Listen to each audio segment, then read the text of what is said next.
Hey guys, Andrew here. I just want to apologize for this episode. We ran into technical difficulties on Patrick's end, so unfortunately, we did film this Wednesday morning, only getting it out now. We apologize for that, and no top five episode. I'll bring in a separate clip for that because right before that happened, Pat's internet just went into shambles and was completely gone, zero connection. So episode was cut a little short and delayed. We apologize for that. We hope you still stick around and listen. Pat, the Cubs have really been having some rough times in the Big Apple these last couple games. I mean, it's not going to get easier tonight. We have to go against deGrom. Yeah, I mean, we came off big series wins against the Padres and the Cardinals, but now we're down 0-2 to the Mets. We got to come back. I mean, it's not, yeah, like you said, it's not going to get any easier. We got deGrom tonight. Perhaps the It's an best pitcher in opportunity for base. us to No, respond. not perhaps. He is the best pitcher in baseball.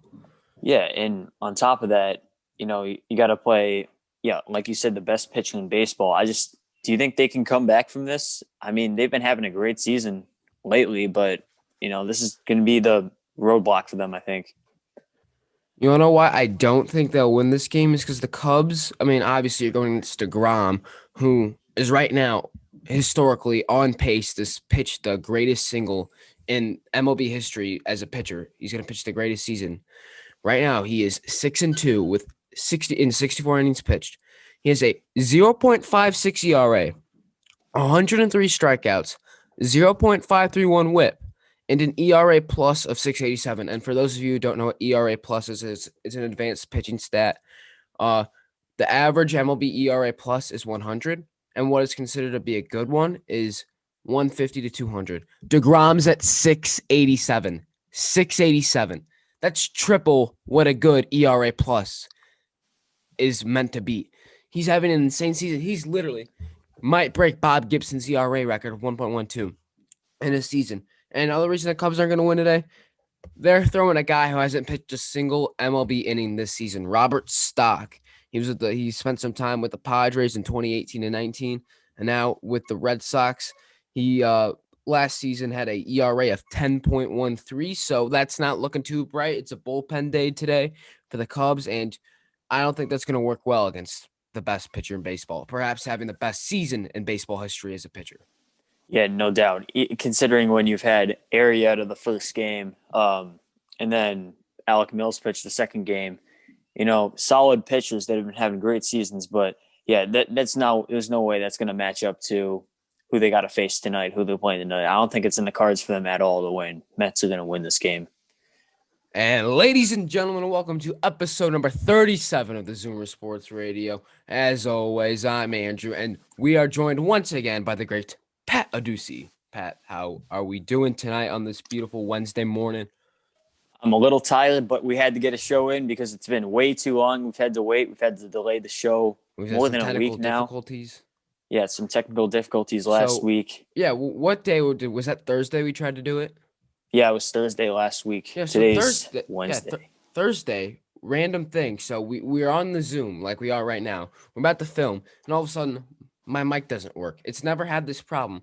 It just stops working. Like I can hear Pat, but Pat can't hear me.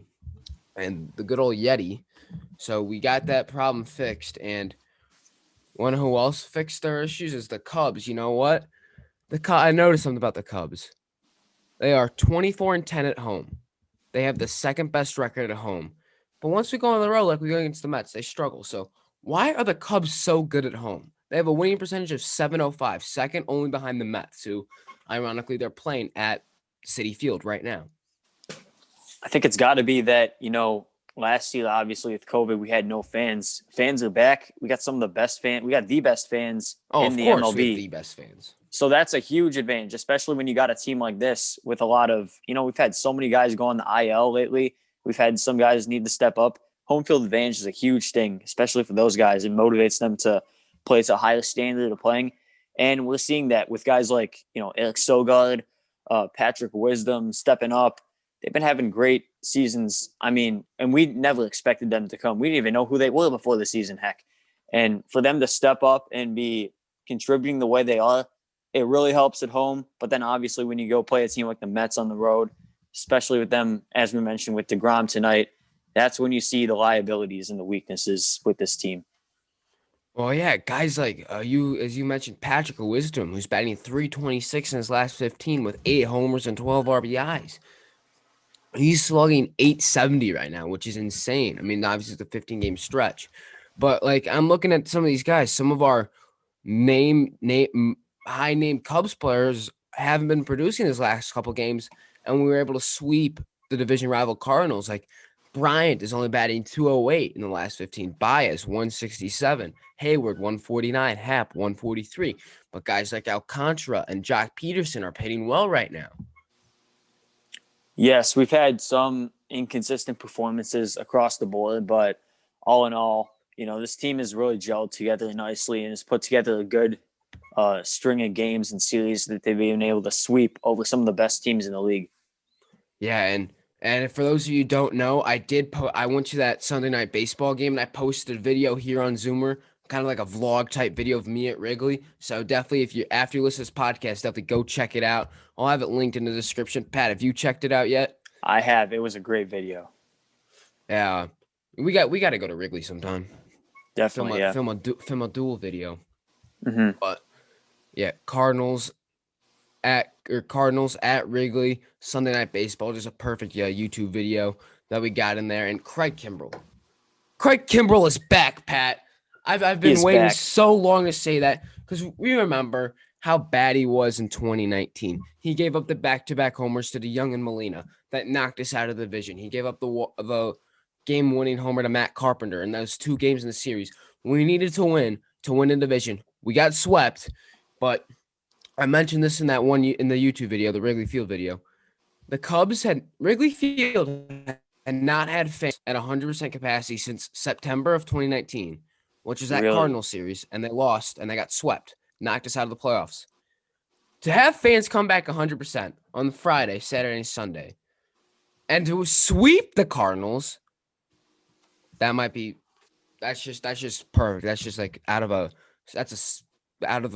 picture book. It's that beautiful. That beautiful. It's like a Picasso. You couldn't have had it. You couldn't have Amazing. had it set up any better.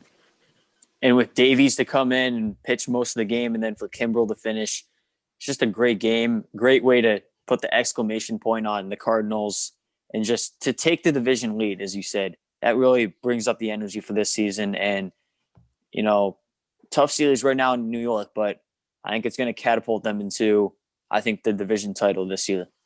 Yeah. So right now, after these two losses to the Mets, the Cubs tied atop the Central with the Milwaukee Brewers at 38 and 29 apiece. The Reds are 3 games behind at 34 and 31, and the Cardinals are 4 games behind at 34 and 33. But the Cubs, look at the Cubs' run differential compared to the rest of the Central. Cubs plus 39, Milwaukee plus 1, Cincinnati minus 1, St. Louis minus 28, Pittsburgh, we don't really count them, but they're minus 98. That just shows you how great our bullpen has been this season and how we've gotten clutch hitting this season on our offensive side. Yeah, no, a team has gotten really good help from the bullpen, as you mentioned. And, just everyone who's had to leave the team. I mean, Bodie, Horner, uh, everyone who's had to Hap had go to on take the some time IL. off. Yeah, imagine when they do come back. I mean, imagine how scary this team is going to be.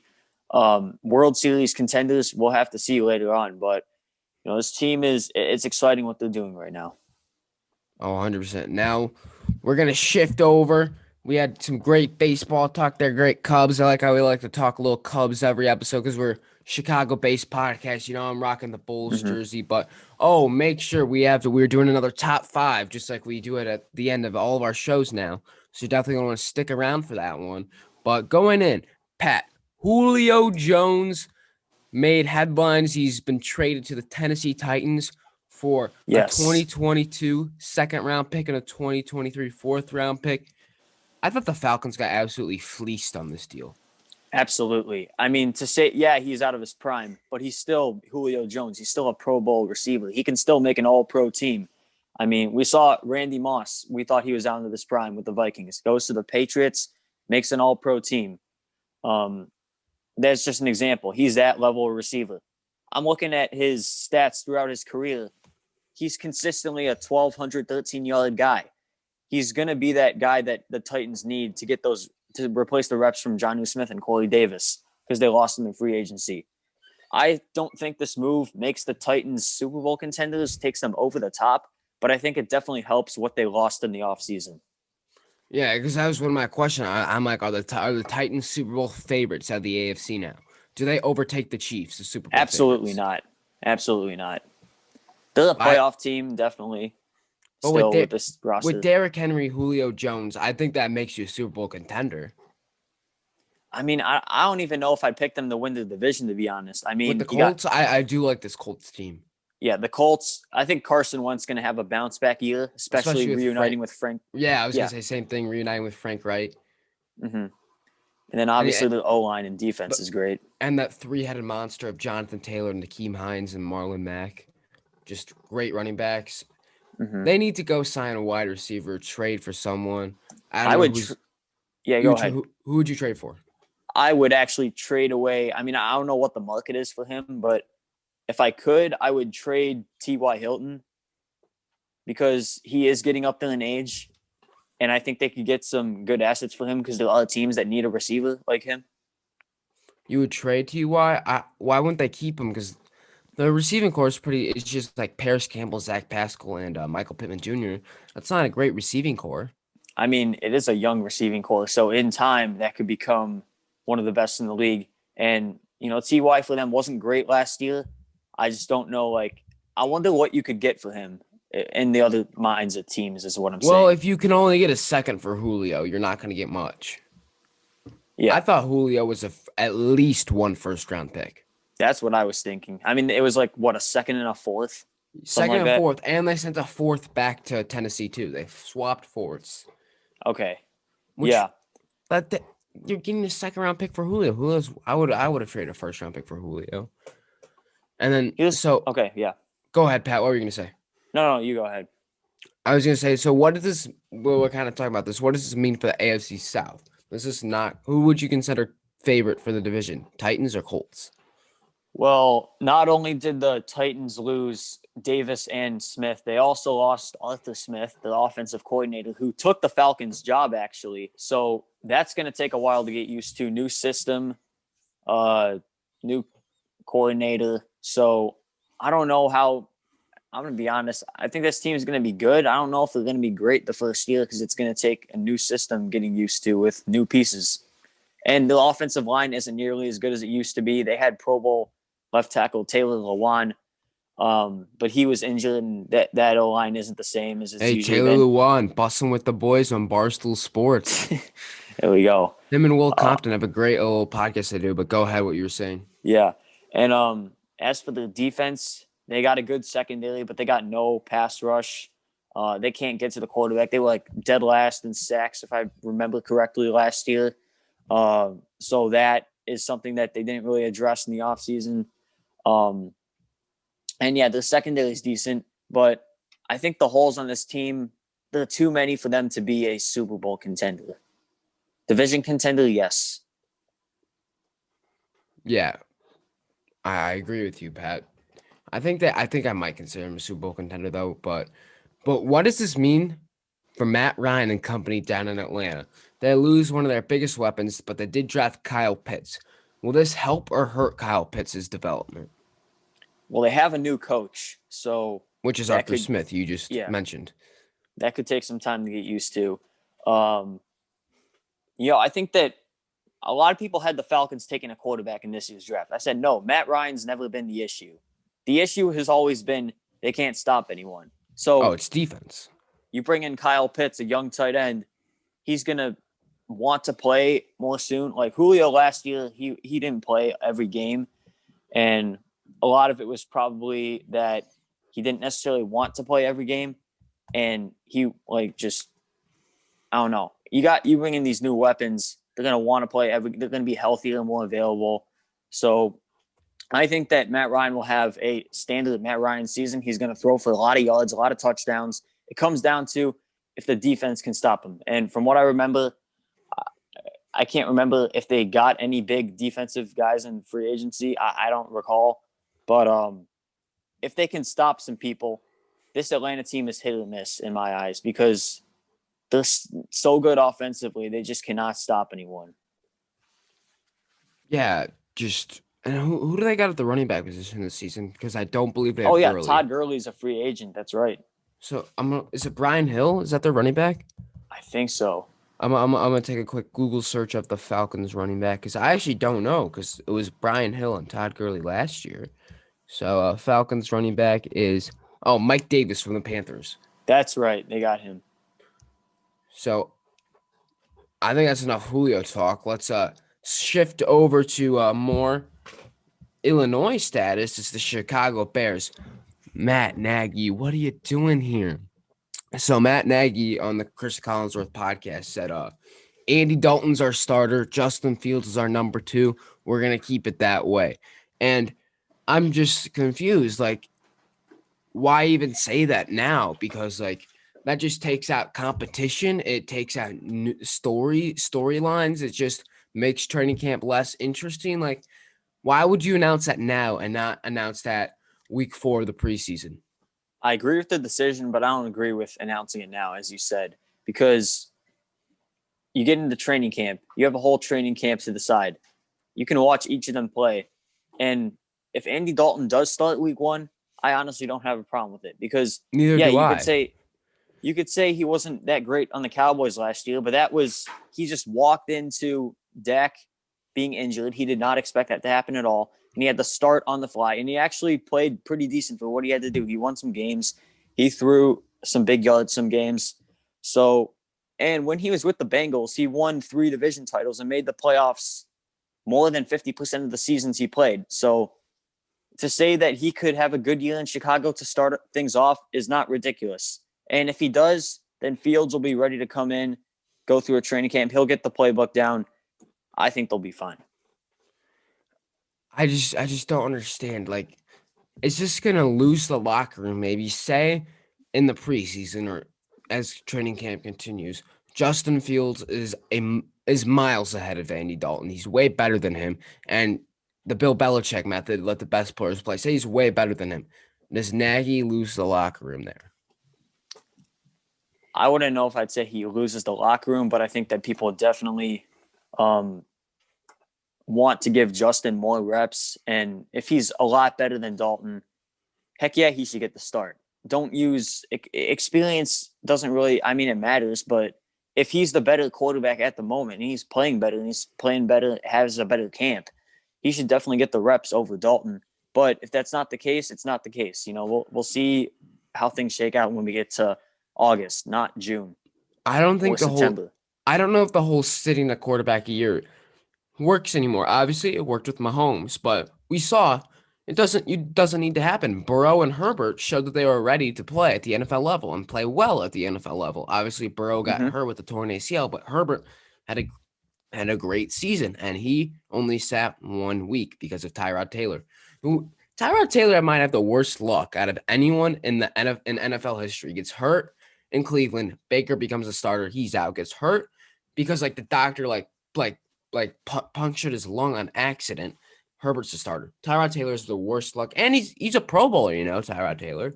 Yeah, he was with the Bills. I'm pretty sure. Yeah, like 2016, worst luck in history. But that's just saying, it's not crazy. I feel Trevor Lawrence will start week 1 this year.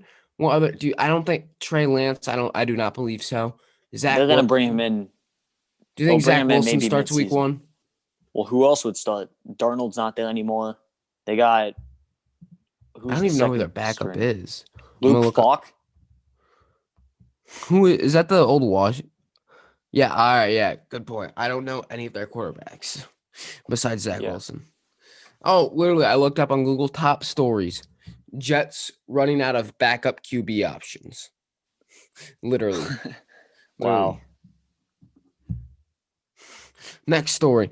New York Jets quarterback Zach Wilson ranked among worst starting quarterbacks. Yeah. Good luck out there in East Rutherford, Jet fans.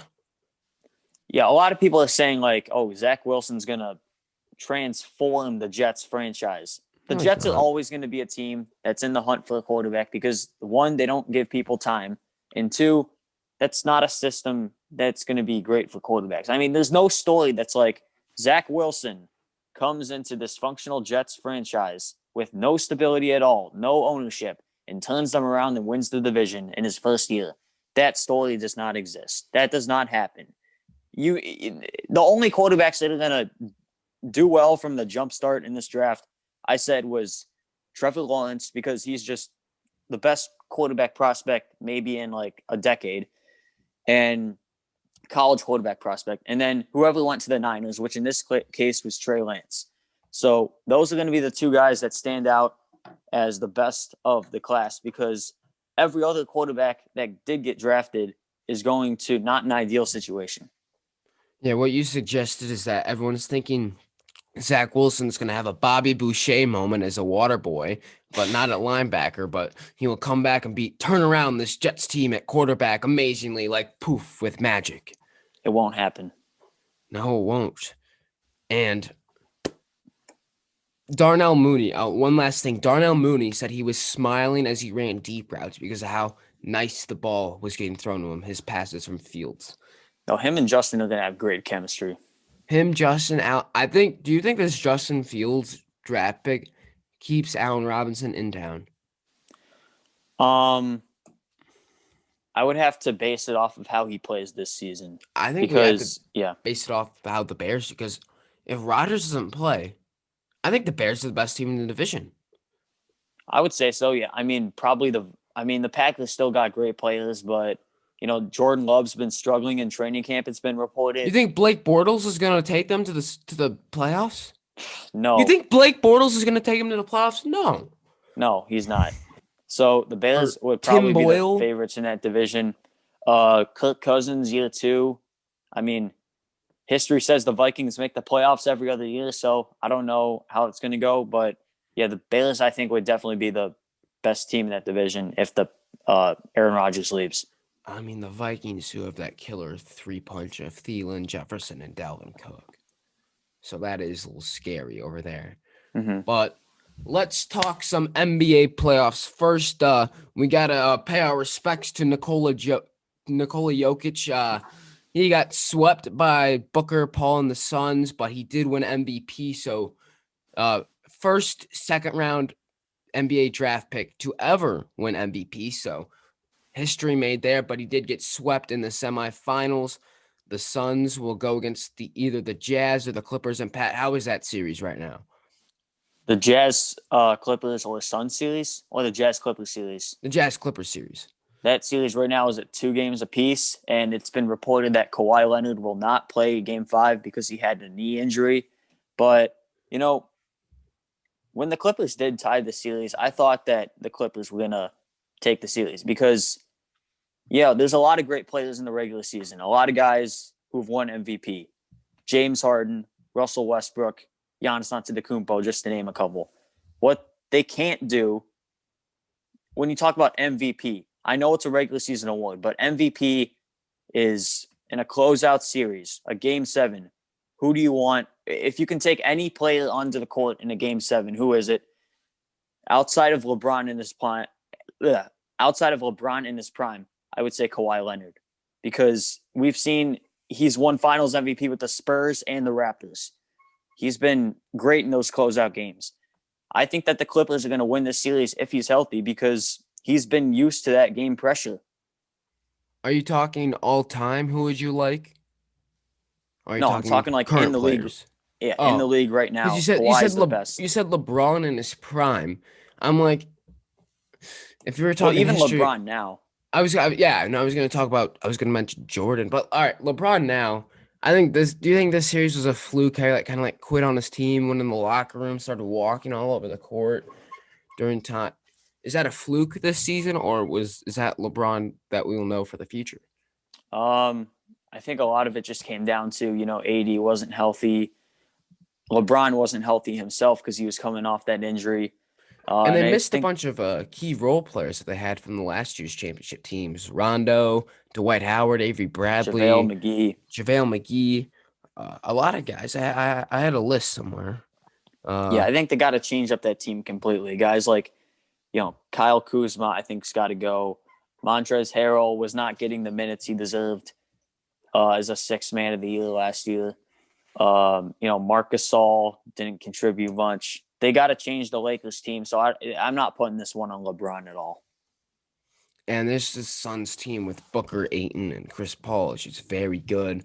I like their dynamic. I hope they win the championship. And then we Just have some really, yeah. just because I want Chris Paul to win a ring just sometime. He's been in the league forever. Speaking of which, there's some very unfortunate news that came out. It's been reported that Chris Paul has to be put in safety protocols for COVID, which makes absolutely no sense. I thought every player was vaccinated. Why is that still a thing?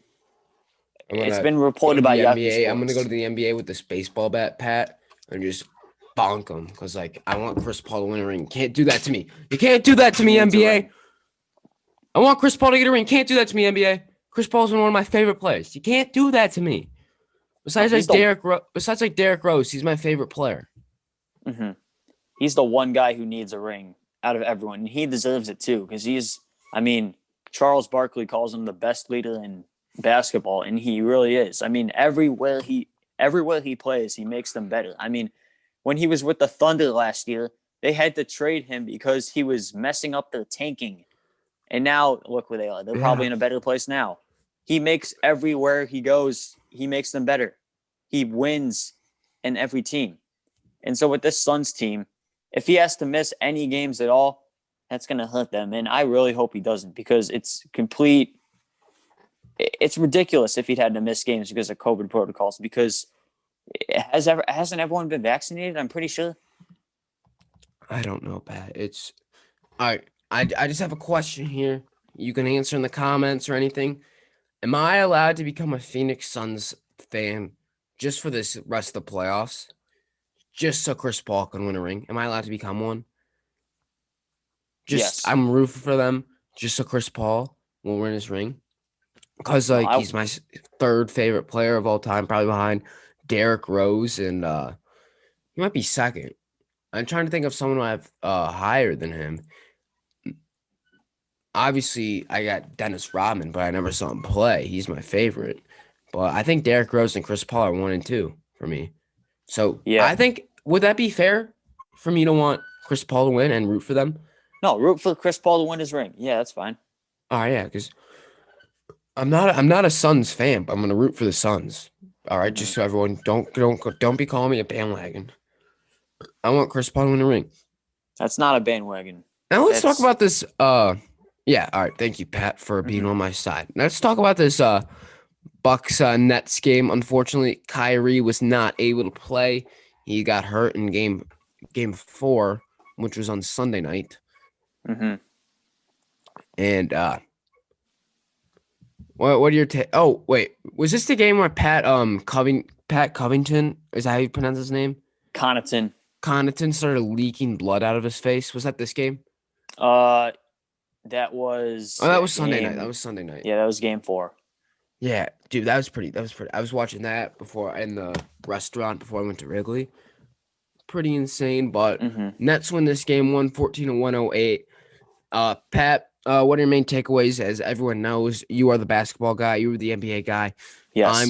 I'm just gonna host this segment. I'm not gonna really contribute much. It's the opposite with Pat's baseball. time. Yeah, it's the opposite with baseball. Pat turns into host, and I become the analyst. Yes. Pat, you're the analyst now. My main takeaway is that KD can carry a team. We saw Harden was doubtful in this game. He comes in, yeah, he plays, but he didn't really do much. He had 5 points, played most of the game. But KD, he played the entire game, ended with 49, 17, and 10.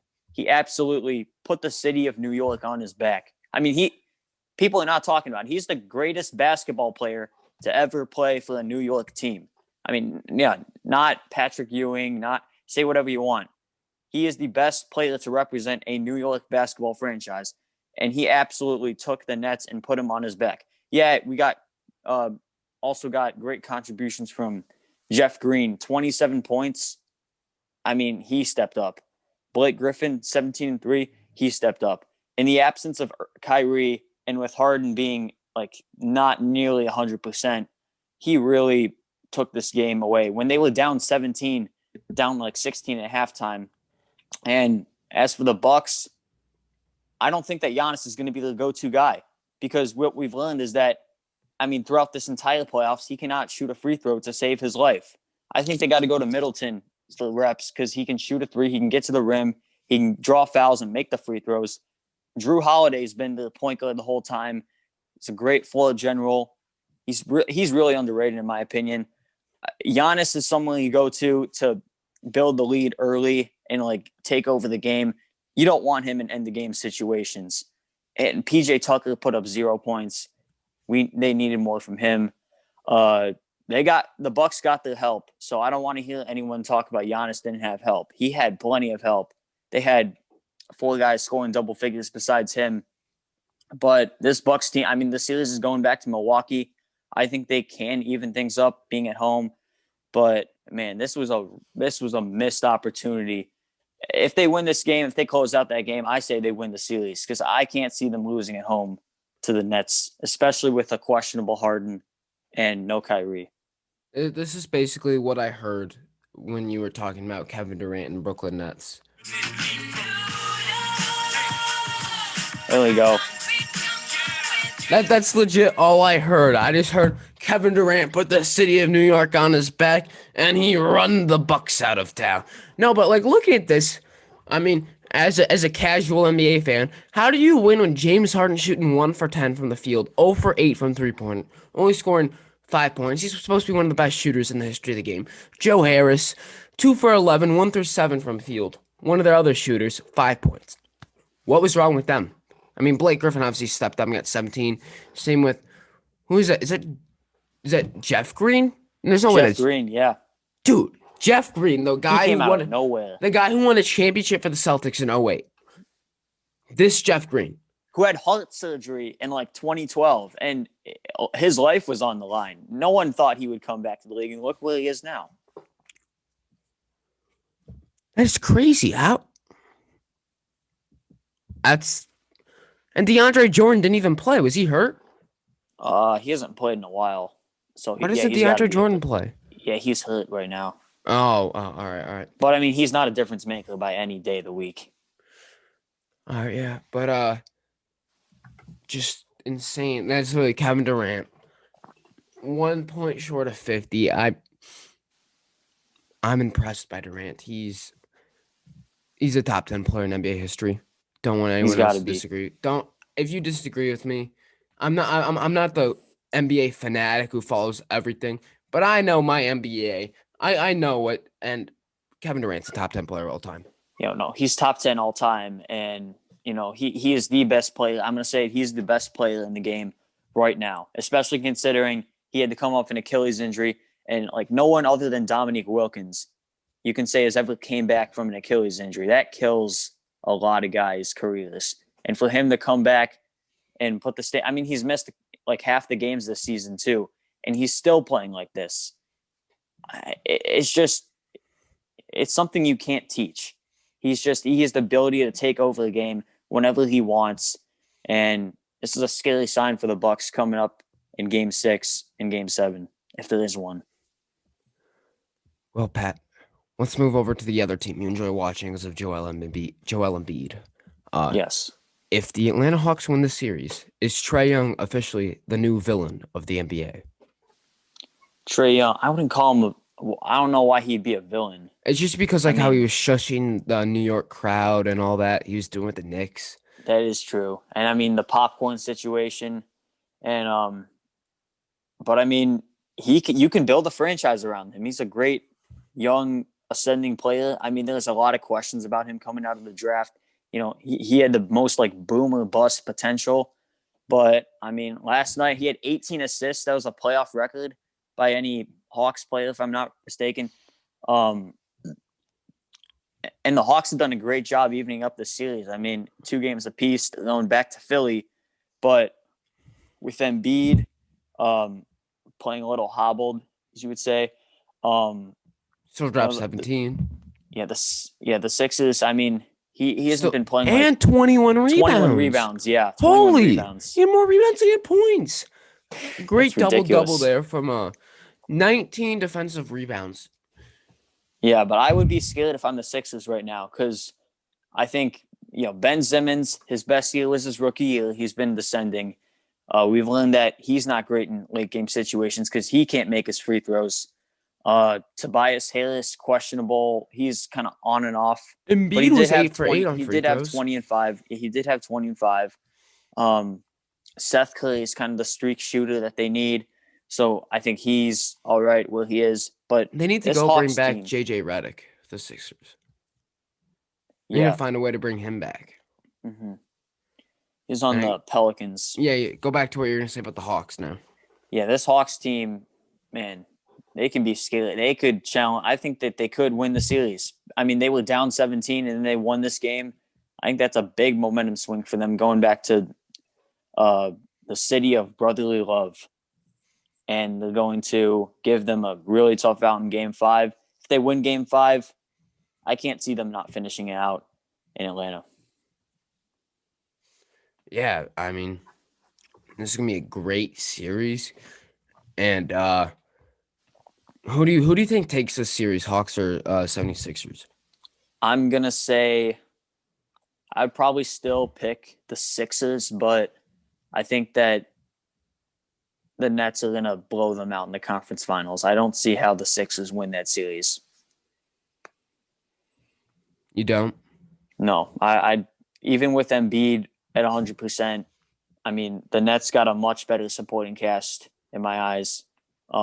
With especially with whenever Kyrie comes back, they're not going to beat that team. So before we hit up the college football playoff talk, just want to put a brief out there for our a brief statement out there for our hockey listeners. Lightning win big 4-2. Shout out Rhett Schemberg for he's a big Lightning fan I know that listens to the show down in Dallas, Texas, Fort Worth, Texas, actually. So shout out Rhett for listening to the show and being a big Lightning fan. Thank you, Rhett.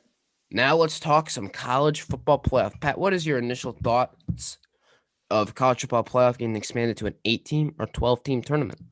I'm completely in support of it because there's a pattern that's seen in college football with this new playoff format. It's just like the best schools, the blue blood schools. So that's Alabama, Clemson, Georgia, Ohio State, Oklahoma. Same like 5 teams in consideration. Would you put Notre Dame in there?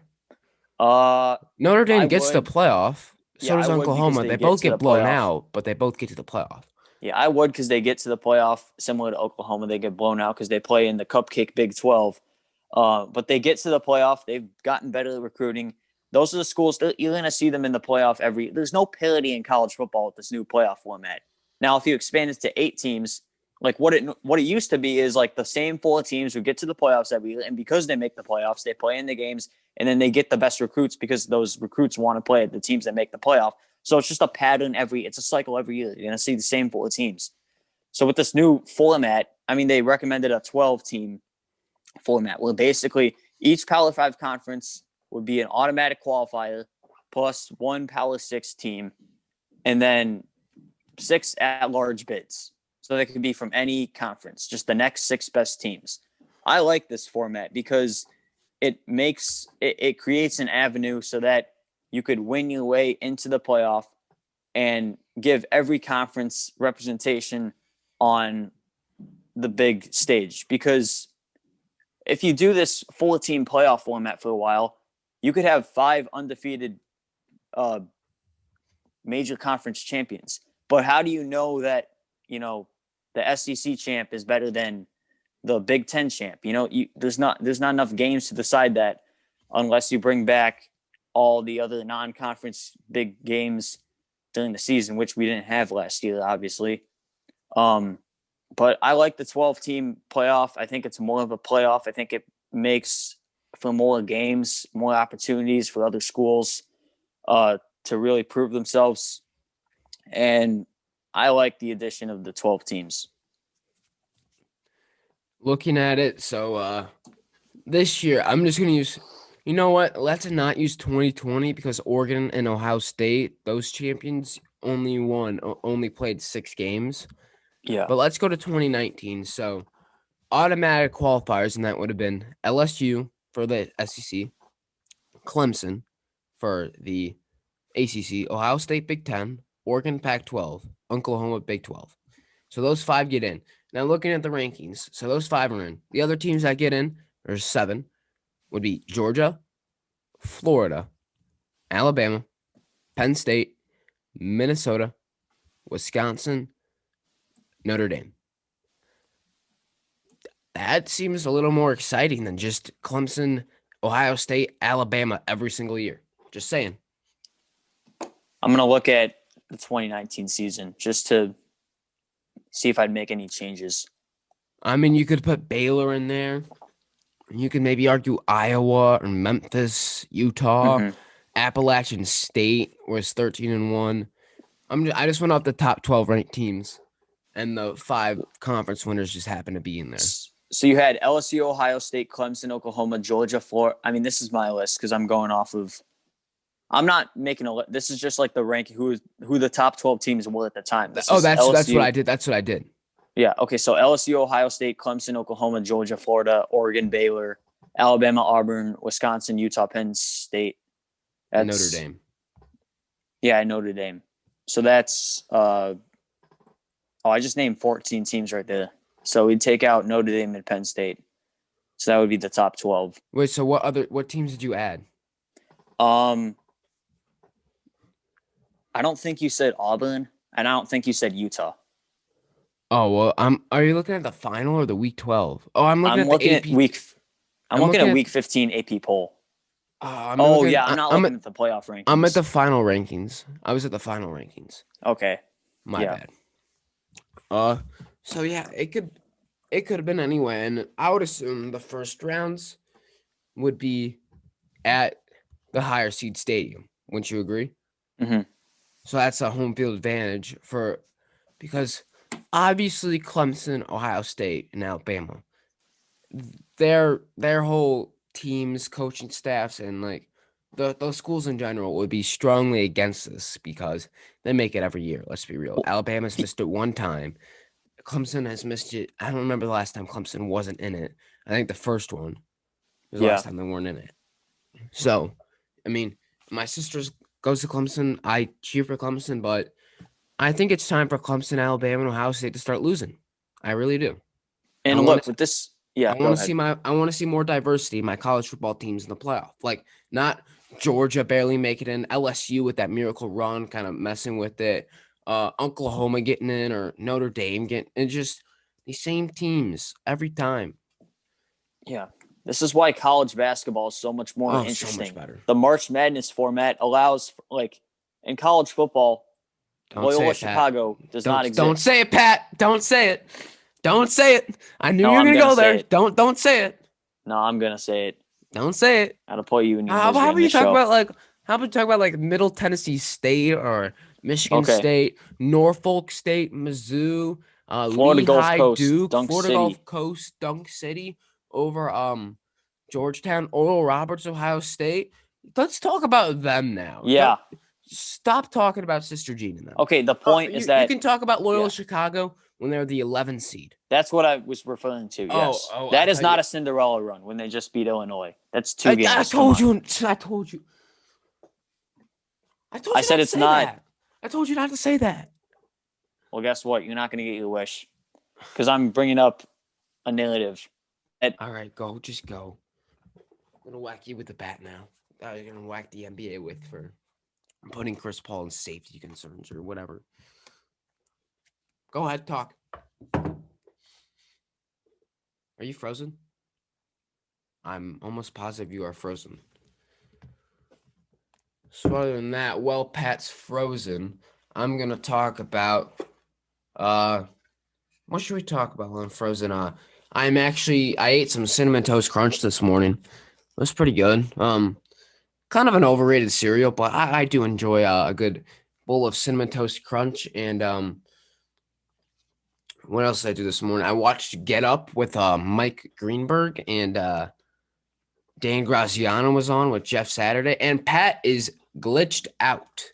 So we're going to continue this on, and hopefully Pat will get back. But college football talk, I'm just sick and tired of seeing good old Clemson, Alabama, and Ohio State in it. Like, I get it. I get it, they're good and they get all the top recruits, but come on, let someone else have a shot. You feel me? I know you feel me. But anyway, going on here, Pat leaving threw me off. Let's see. Pat texted me. What'd he say? What happened? He texted me. You glitched out. So Pat glitched out. Let's talk about some Barstool Sports. So my favorite Barstools, I really enjoy Redline Radio with the Barstool Chicago guys. I apologize for listeners here who A aren't interested in Barstool, or B, unfortunately Pat glitched out of the system. But so I was DMing with White Sox Dave of Redline Radio in Barstool, Chicago, about doing a. I said you should do a dog walk with Eddie on Disco Demolition Night, and he responded with, "That's a great idea. We should do that." And he's like, I gave him, you should interview maybe someone who was on the field that night, or maybe try to find a former player like who was it, like Ken Kravik was warming up on the mound when the player or the fans started rushing, or maybe like a Lou Whitaker, Alan Trammell for the Detroit Tigers who's on that team. But and then he responded with, "Yeah, I'm gonna run with this. I might make a red line radio out of it, just a whole episode on Disco Demolition, or just like part of an episode on Disco Demolition, maybe getting a bigger name." Alan Trammell, Don Kessinger, maybe he was the manager of that team at that time. Maybe Mike Veck, the son of Bill Veck. But yeah, so White Sox Dave and I talk a lot. So I'm just glad to give him some content ideas, because I'm almost positive if White Sox Dave saw me on the street, he would recognize me.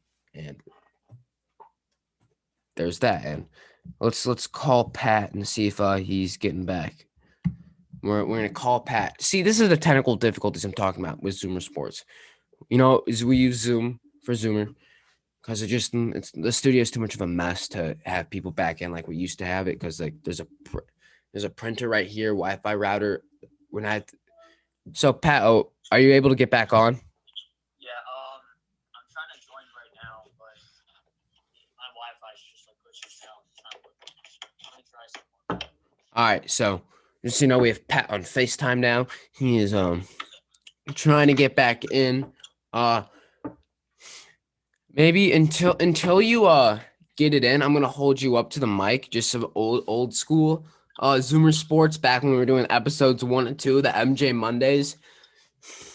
Remember the way it had to be. Yeah, and so keep trying to join. Yeah. Because you still have the code, right? Yeah, it's just not letting me join the meeting. All right, so keep trying. But anyway, so I have Pat here because we need you to join the meeting to join for the top 5 draft. But going on, Ohio State, will they make it this year? I might just have to. We might just have to end this, and I'm getting a call from my mom, so I have to. I'm just gonna end this. I'm just gonna end this Zoom and start a new one. See if you can join. Okay.